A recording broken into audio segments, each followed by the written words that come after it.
Good evening, everyone. Today I am going to do something a little different. We have a pretty bad thunderstorm coming through. Well, it's actually here because it's raining, thundering, lightning, all that jazz. Like the lights are out and everything, literally. So we just ordered some pizza, and I figured while I was waiting on that, I could make a soft-spoken video reading to you by a book light. This is something I actually do all the time because I like to stay up late reading. You can hear that thundering in the background. I like to stay up late reading, so I figured I would read to you like I would read, by myself. So, we are on chapter 2. It's a little bit of an odd angle for me, but we're gonna do what we can. Chapter 2. Coffee. When I was at Grandma and Grandpa's house, I woke up every morning to the smell of coffee. The nutty aroma floated up the back stairs and into my room through the transom window above my door. Once I was awake, I tried to separate the other aromas of my grandparents' house. Some mornings, the meaty, spicy scent of sausage came up the stairs. Other days, the sweet fragrance of fresh muffins. Behind those morning smells lingered the mellow scent of mildew, wood, and ivory soap. To this day, if you dropped me blindfolded in my grandparents' home, I'd know I was there as soon as you opened the door. Grandma and Grandpa lived in a big white 2-story house on Market Street, just a block from the Yazoo River and 4 blocks from the courthouse. Their house looks like a smaller version of the White House in Washington, D.C., without so many pillars in front and not nearly so tall and wide. It's the most comfortable place in the world. Grandma had a few wicker chairs out on the front porch and a porch swing to one side. When it was cool enough, we'd sit out there after dinner, but usually Grandpa liked sitting in the living room in his big wingback chair napping or reading the paper. I liked the kitchen best. It's behind the dining room, and you can find your way there by following your nose. Grandma always seemed to have something baking. Biscuits, cornbread, cookies, cakes, pies. If I wandered in, she'd tell me to sit at the kitchen table while she found me something suitably sweet to tide you over till supper. And after she set a slice of pie or a plate of cookies in front of me, she'd open the icebox and get me a cold drink of milk or lemonade. The kitchen was a small room with a large window over the sink that looks out onto the Remingtons' backyard. Grandma had a wooden table in the middle of the kitchen where she did most of her cutting, kneading, and rolling. When it was just Grandma, Grandpa, and me for supper, we were in the kitchen. When Mom or anyone else was there, Grandma insisted we eat proper in the dining room. My bedroom, Dad's old room, was directly above the kitchen. It had a squeaky old bed with 4 high corner posts and a wooden floor that creaked when I walked on it. If I lay quietly on the bed, I could usually hear the muffled clatter of stirring spoons, pots, and pans down in the kitchen. And of course, I could always smell what Grandma was cooking. Evenings, Grandpa would sit in the wide living room in front of the house and read the Greenwood Commonwealth. He relied on the paper to keep up on the news of his old friends in the South, and especially in Greenwood, Mississippi. "Don't care much for the rest of the world," he told me once. Didn't like Harlan going off to the Navy. American boys have no business fighting other people's wars. We've got our way of doing things right here. We've got our own problems to take care of. So it's no kettle of ours if commies or Nazis or anybody else wants to go killing each other. They can rot in Hades for all I care. I was used to Grandpa ranting about things in the paper, and I just kept quiet. I'd sit on the floor, looking over the last few days of the Greenwood Commonwealth, rereading Little Abner and other comics I liked. From the kitchen came the sounds and smells of Grandma cooking. I could hear the sizzle of meat frying on the stove and the open and close of the oven as she checked the biscuits or cornbread or pie or whatever she was baking for supper. One evening, Grandpa had been reading the paper for a while. Then he swore and snapped it down on the footstool in front of him. Hiram? Boy, I don't know what this country is coming to. Now the war's over, these damn Yankees are trying to tell us how to run the South. You're still little, but you remember this, son. Our way of life is precious. It's the way I live, the way my daddy lived, my granddaddy and his daddy before him. It's going to be the way you live too if I have anything to say about it. I had no idea what he was talking about, but I didn't say anything because he had that mad look in his eye that he usually had when he argued with Dad. He went on about the South until Grandma called us in for supper. Grandma could tell Grandpa was stirred up about something when she sat down to eat, so before he could even start, she said, "Now, Earl, you remember our rule. No talking politics at the supper table." "Fine, Florence. I'll just hold all this frustration and nonsense in until tomorrow morning, but don't you go blaming me if I pop open and spray you all like a hot can of beer." My face flushed, and he frowned. Then he looked at me and sighed. "I guess there's no need in getting little Hiram all upset. Say the blessing, son. Let's plow into Grandma's supper. And Hiram, ask God Almighty if he might shed a little wisdom on them harebrained Yankees and their Mr. Harry Truman." After we finished supper, Grandpa went back to his paper in the living room, and Grandma started cleaning up. I helped carry the plates and things to the sink, but she shooed me out of the kitchen. "I do appreciate your help, Hiram, but I can manage just fine now. Why don't you go on outside and see if you can find R.C. somewhere?" R.C. Rydell lived way along down River Road along the Yazoo in a dilapidated old house that he claimed had been in Greenwood since before the Civil War. At 9, he was 2 years older than me, but he was one of the few boys my age who always seemed to be outside the same time I was. That night, I swung open the back door and hopped down the steps into the yard. A faint breeze rustled the magnolia tree and azaleas in the backyard, and even though the sun had not yet set, outside was cooler than Grandma's kitchen. I pitched a rock at a stray cat prowling through our bushes. I missed it, but when the rock rustled through the branches, the gray cat dropped low to the ground, arched its back, and hissed. I launched another rock its way. "Hey, watch what you're doing." R.C. stepped through the bushes and into our yard. He had on the same torn and oversized black high-top keds he always wore. His shirt and jeans were rumpled and dirty, his red hair a tangled mess. He scowled at me like the cat had. "You about put my eye out, Hiram. Ain't your daddy taught you about throwing rocks around people?" "Sorry, R.C. I was trying to chase that old tomcat out of our yard. He gets into Grandma's garbage cans." "Y'all want to be getting rid of a cat, you need a good BB gun, not a rock. A hot BB in the butt'll help that old cat remember to stay out of your yard. I'd borrow you mine, but you're too little to be handling a gun." I'd never seen R.C. with a BB gun, but I didn't question him. He always told more than he had. "So, what were you doing up in those bushes?" I asked. "You find a nest or something?"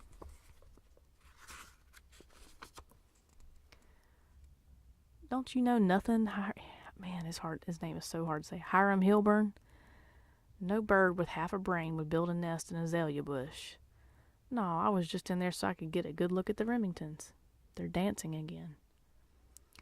Ralph and Ronnie Remington lived behind our house. A couple of brothers who had never married. They lived alone in a southern mansion that probably used to be fancy but was now run down and surrounded by weeds. R.C. said they were crazy.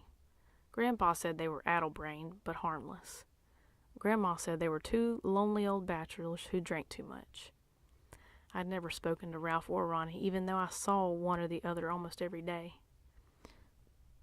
Ralph looked older. His hair had streaks of gray, and he always had a worried look on his face when I'd see him hustling down the sidewalk from downtown with a narrow brown paper bag under his arm.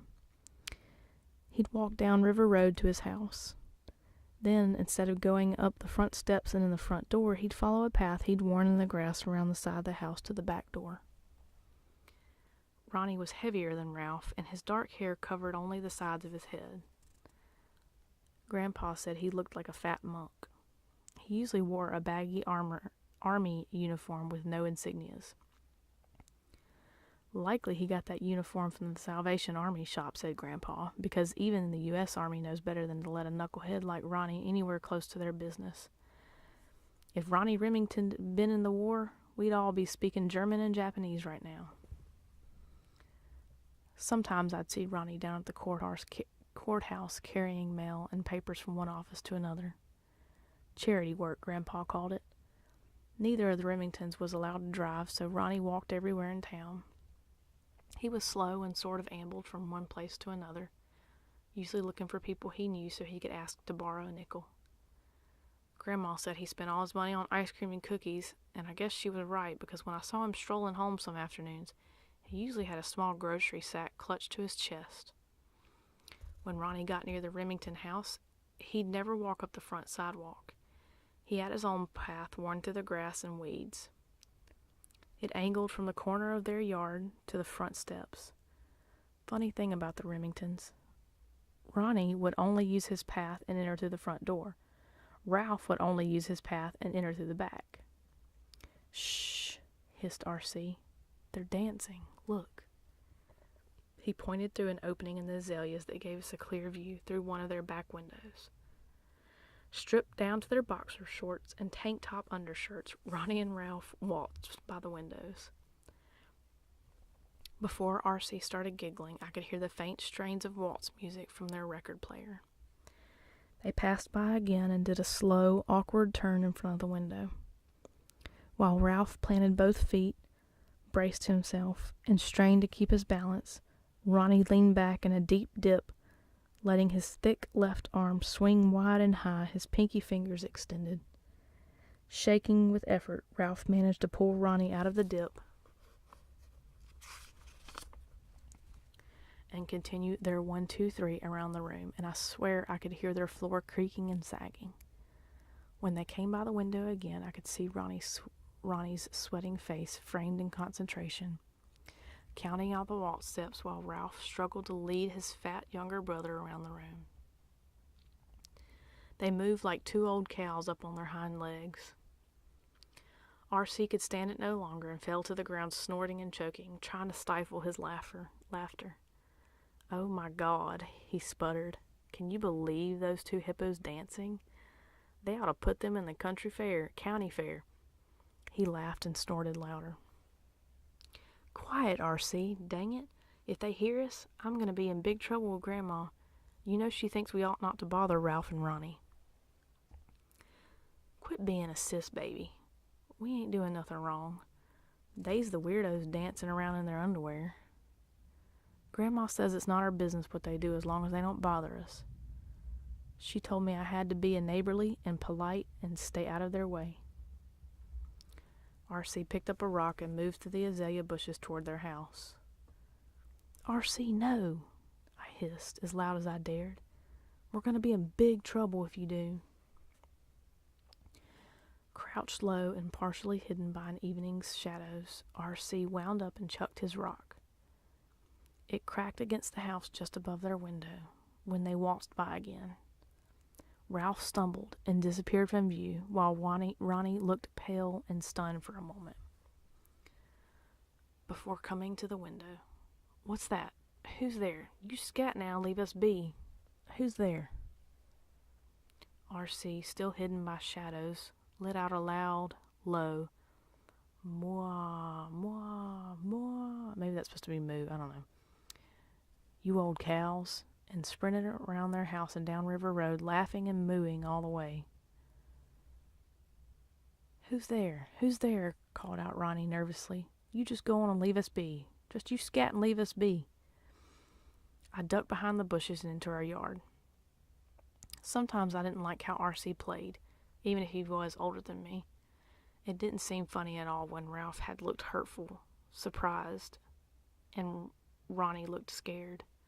I trudged up the back steps of the kitchen, hoping Grandma would offer me another slice of apple pie when I got inside. Maybe that'd get rid of the bad taste in my mouth.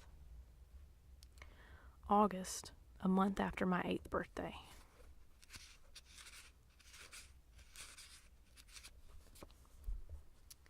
Grandpa and I had been following our summer routine pretty faithfully.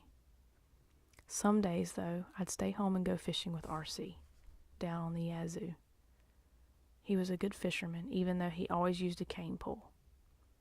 I got a nice rod and reel down home, but my daddy don't want me using it without him around. Besides, I just do fine with this old cane pole. I bet those fish get scared just knowing I'm coming. I'd walk the 1 or 2 miles out to the edge of town to R.C.'s house, and from there we'd walk a couple miles farther down River Road where the trees and brush cleared away from the river banks. Grandma would pack me up a lunch, food enough for 2 men.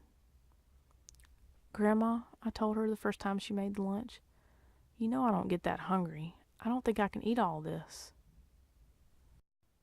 "Darling, you never know how hungry fishing might make you. I don't want to be worrying about my only grandson starving down there on the Yazoo. Believe me, it'll all get eaten." She wrapped 6 ginger snap cookies in wax paper and tucked them into the top of my lunch sack. "When you get to the Rydell's house, you find that little girl Naomi and give these to her. Poor thing probably hasn't had a treat since Christmas." R.C.'s little sister, Naomi, was my age, but I never saw her in town except during the school year, and even then she only came once in a while. She always seemed skittish, kind of like a cat that's been kicked around too many times. I'd liked her from the first time I met her, and Grandma knew it. Grandma used to ask about her, if I'd seen her or how she looked, and when I'd hear her talking to Grandpa about Naomi, she'd always call her a poor little thing, and would tell Grandpa, "It's a crime what's going on out there, Earl. A crime. Since that little girl's mother died, I don't think one nice thing has happened to her, and now she's being mother and daughter in that house." R.C. was waiting for me on his rickety front porch, and the first thing he noticed was the canvas lunch bag I had slung over my shoulder. "What you got there, Hiram?" "Grandma made me lunch." "Granny made you a lunch? What a sis baby.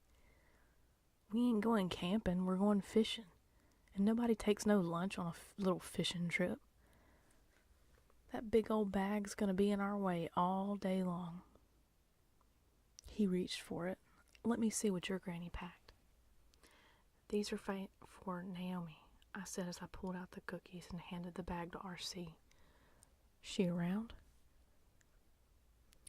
"Naomi," R.C. yelled. "Hey, Naomi, get yourself out here." He snatched the cookies out of my hand. "Your boyfriend brung you something." My face turned red. "I'm not her boyfriend, R.C., I said, even though I wished I was. "Grandma sent those for her." R.C. ignored me and waited for Naomi to open the door. When she came out on the porch, she looked mad. "R.C., would you just shush up, Pa's still sleeping. She had her hair in pigtails, as always, and wore the same faded flour sack dress I'd seen her in at school. "Hey, Hiram," she smiled when she saw me, and I felt my face turn red again. "Hey, Naomi, my grandma sent something for you." I pointed to the wax paper bundle R.C. held in one hand. "Sweets from your sweetie," R.C. teased.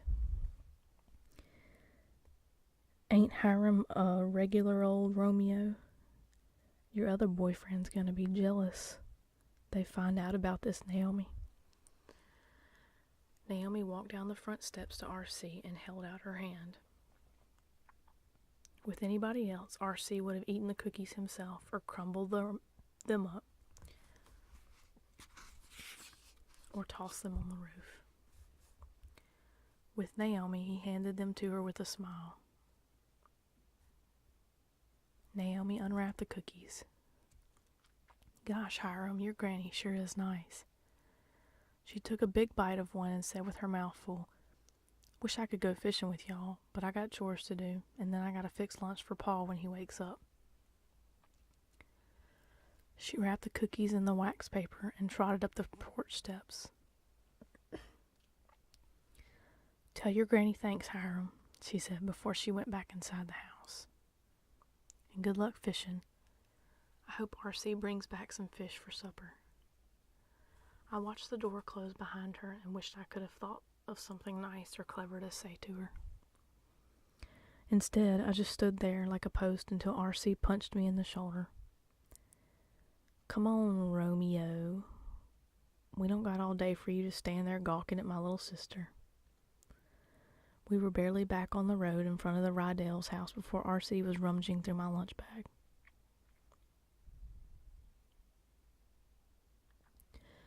I told Grandma I didn't need that much lunch, but she made me take it all. Biscuits. Still warm. R.C. pulled out two, shoved one into his mouth, and slung the bag over his shoulder. "Let me haul this bundle for you, Hiram. We's walking a ways to get to the good fishing hole, and you're so little.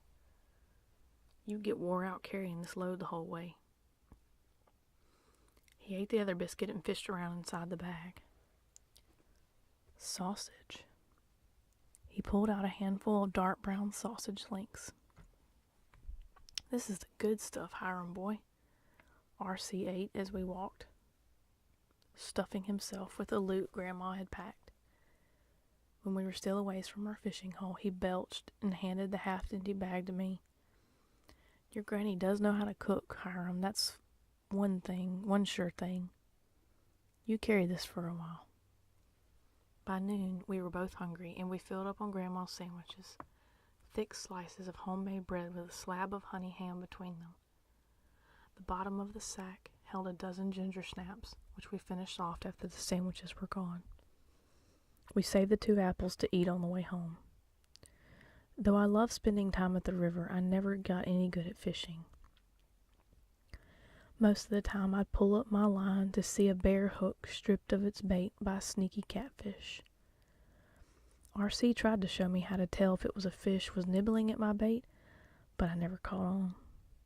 That old cane pole didn't slow R.C. down at all. He seemed to snag fish at will. Every time he hooked one, he'd laugh and jerk it out of the river onto the shore, where he'd let it flap and flail on the ground. If it was too small, he'd snap it in the head with his finger to stun it, take it off his hook, and toss it back into the water. "Ain't worth my time, little fish," he'd say. "You eat some more of Hiram's bait and work on growing. Maybe next year I'll come back and catch you for Naomi's frying pan." The keepers he put on a stringer, a woven cord with a 3-inch nail tied to its end, anchored with a rock on the riverside. To add a fish to the stringer, R.C. would work the nail up through the fish's gills and pull it out of its mouth. Then hammer the nail back in the ground with a rock and toss the fish into the water to keep them fresh until we went home. After lunch, R.C. got restless. He had a few keepers and didn't pay much attention to his fishing line after he cast it into the river. I enjoyed sitting there full of Grandma's lunch, watching the thick green water flow past, hearing the locusts buzz in the brush around us, feeling the hot Mississippi sun on my back. R.C. didn't like silence. He wanted to talk mostly about things I had no interest in. Hiram, ain't them Remington brothers strange, dancing around in their underwear? But dang, but that is strange. Maybe they were too hot. Hot? Maybe they's fairies. Huh? Fairies. You know, queer. Pa thinks so. I had no idea what R.C. was talking about, so I shut up and concentrated on my line in the water. Sometimes he could be pretty hard to take. R.C. turned back to his own pole and for a few minutes was quiet, but only for a few minutes. Tried me some chewing tobacco last week. Pa said it'd make me sick, but it didn't. I chawed on that like a man, Pa said. You ever tried it? No. My dad would kill me if he heard I'd been trying chew. Sheesh, your dad is the stinkingest Pa I ever heard of. Seems like you can't do nothing fun, Hiram, except fish and go out to work on your granddaddy's fields. You're just plain no fun at all. I have plenty of fun, R.C. You just don't. Oh, you the boringest kid I know. Bet you don't even have a girlfriend. My face turned red. Except for Naomi, I never even talked to girls. I got me one. Becca McRae. Last year, she liked me to walk her home from school. I seen her underwear, Hiram. Who cares, I thought. R.C.'s stories were making me tired, and fortunately a tug on his line distracted him for a moment. He jerked the smallest catfish onto the shore. It flopped and glistened in the sun, snapping its head and pointed stingers from side to side. Oh boy, this one's a little fighter. R.C. stood out of the fish's way as it thrashed on the ground. When it quit flipping around, he stunned it and held it up. Hey, Hiram, watch this. R.C. held the catfish tight in his left hand and had the nail of the fish line in the other. What you think's in his eyes? He pressed the nail gently against the fish's eye. The fish jerked when the nail touched it, but R.C. held it firm. Gradually, he pressed harder and harder with the nail until it punctured the eye and clear fluid trickled out. Shoot, no blood. He took less time with its other eye, jabbing it with the nail, then working the point deep into the socket. Hey, this little old catfish is just like Mr. Paul. Look at me, I can't see. I felt like I was going to throw up, but I did nothing to stop R.C. He kept poking that fish until it flinched and snapped its stingers into R.C.'s hand. Ow, hell, damn it. This thing stung me. He threw the fish to the ground and grabbed his hand. Ow, ow, ow, ow, that burns. He sucked the wound, then spit. I hate catfish. Them stingers hurt worse than Pa's belt. And he wasn't finished. He picked up the fish line nail, bent over the fish, and jabbed the nail into its side. Blood oozed out. R.C. jabbed it again and again until it's pockmarked with bloody holes. Then he threw the nail down and rested one ragged sneaker on the fish. Look at Hiram. I'm going to squash its guts out. He stood on one leg, letting his full weight come down on it for a second before he slipped and fell. I couldn't stand it anymore, so I grabbed the stick and knocked the fish into the water. Geez, R.C., what's the matter with you? Are you sick or something? What's the matter with you? It's only a stupid fish. It don't feel nothing. Dang, Hiram, you are one big sis baby getting all cryy over a dumb old fish. It's no good hurting a fish, R.C. It didn't do anything wrong. It stung me, didn't it? He held up his hand. I I had to teach it a lesson. Fish don't learn lessons. They got no brains, RC. They're just fish. RC shook his head, looking over at the river, and grinned. Maybe so, but that dead catfish learned it sure won't sting me no more. I tried to avoid fishing with RC after that, but it was hard to say no to him when he asked. Besides, I like getting out on the Yazoo, and I wasn't sure what RC would do to me if I refused to go fishing with him sometime. I didn't want to end up like that fish.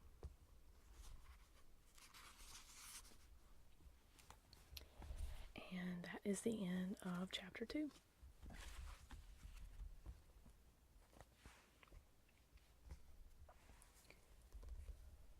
So I hope you guys enjoyed the book today. If you guys prefer the whispered versus the